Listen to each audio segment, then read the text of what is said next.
Apa kabar pecinta sepak bola tanah air? Beberapa info update sudah kami siapkan, jadi tonton infonya sampai habis, biar tidak gagal fokus. Yuk kita mulai dari yang pertama. Duel Indonesia vs Bahrain di panggung kualifikasi Piala Dunia. Pada ajang kualifikasi Piala Dunia Zona Asia, laga antara Indonesia dan Bahrain telah menjadi sorotan.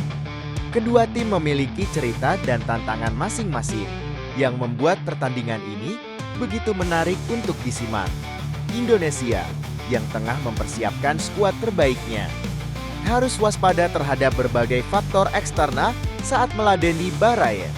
Di sisi lain, Bahrain tak bisa mengabaikan perkembangan pesat tim Garuda yang kini diperkuat banyak pemain berkelas dunia.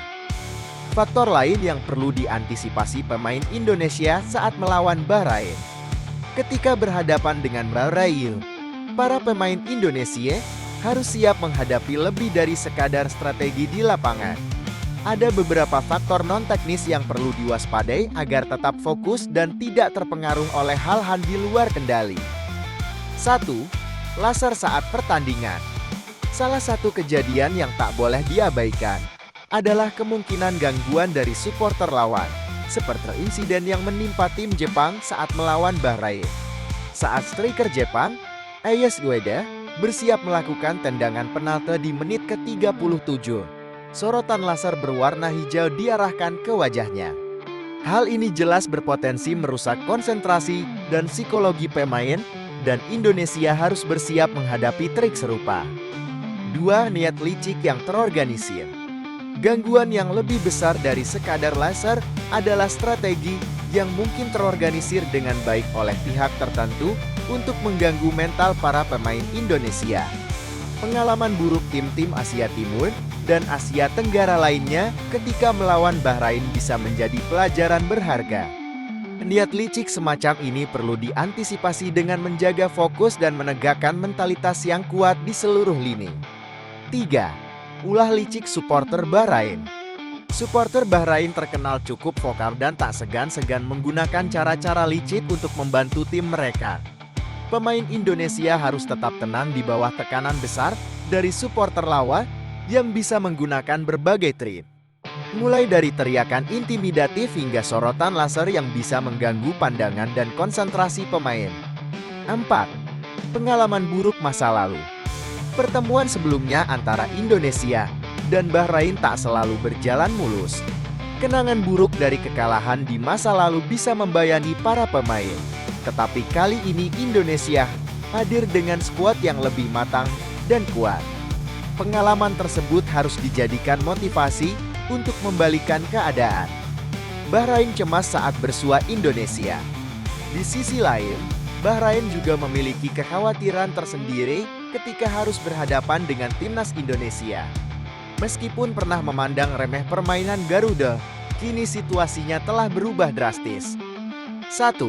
Cemas menghadapi Indonesia di kualifikasi Piala Dunia. Bahrain berada di bawah tekanan besar saat menghadapi Indonesia, terutama di ronde ketiga kualifikasi Piala Dunia Zona Asia. Dengan munculnya sejumlah pemain naturalisasi berkualitas di skuad Indonesia, Bahrain mulai merasa gentar. Mereka tahu bahwa Indonesia telah bertransformasi menjadi tim yang lebih kompetitif, berbeda dari yang mereka hadapi di masa lalu. 2. Meremehkan permainan Garuda. Bahrain sebelumnya mungkin memandang sebelah mata permainan Indonesia. Namun, perkembangan pesat sepak bola Indonesia dengan kehadiran pemain naturalisasi serta peningkatan performa di berbagai ajang internasional membuat mereka harus berpikir ulang. Sikap meremehkan ini kini berbalik menjadi kecemasan. 3. Bahrain takut dengan kekuatan skuad Indonesia. Bahrain tak bisa mengabaikan fakta bahwa Indonesia kini dihuni pemain-pemain dengan kualitas level atas. Nama-nama seperti Maarten Paes, Jack Ibzeh, Tom Haye, Calvin Verdonk, Sandy Walsh, Ragnar Ortmangun, Shane Patienama, dan Jordi Amat. Semuanya adalah pemain grade E yang memperkuat timnas. Ditambah lagi, pemain muda potensial seperti Rafael Struijk, Nathan Koeaoum, Justin Hubner, dan Ivar Jenner menambah kekuatan skuad Garuda. Keberadaan mereka membuat Bahrain merasa bahwa laga ini bukanlah pertarungan mudah. Apalagi, Indonesia masih akan menambah 2 amunisi lagi dengan segera menaturalisasi Maes Hilgers dan Eliano Reijenders. Hal ini tentu menambah rasa gentar Bahrain. Mengingat betapa lengkap dan berbahayanya timnas Indonesia dalam persaingan level Asia. Kesimpulan, pertandingan ini tak hanya akan menjadi duel antara dua tim, tetapi juga pertarungan mental di luar lapangan. Para pemain Indonesia harus mewaspadai segala trik dan tekanan dari supporter Bahrain. Sementara Bahrain sendiri harus bersiap menghadapi kebangkitan dan kekuatan baru tim Garuda. Siapa yang lebih siap secara mental dan fisik, dialah yang akan keluar sebagai pemenang di duel penting ini. Indonesia kini bukan lagi tim yang bisa dipandang sebelah mata, dan Bahrain sangat menyadari hal itu. Jangan lupa subscribe, like, komen, share, dan satu lagi. Aktifkan lonceng notifikasinya, agar tidak ketinggalan info terbaru dari kami. See you next time.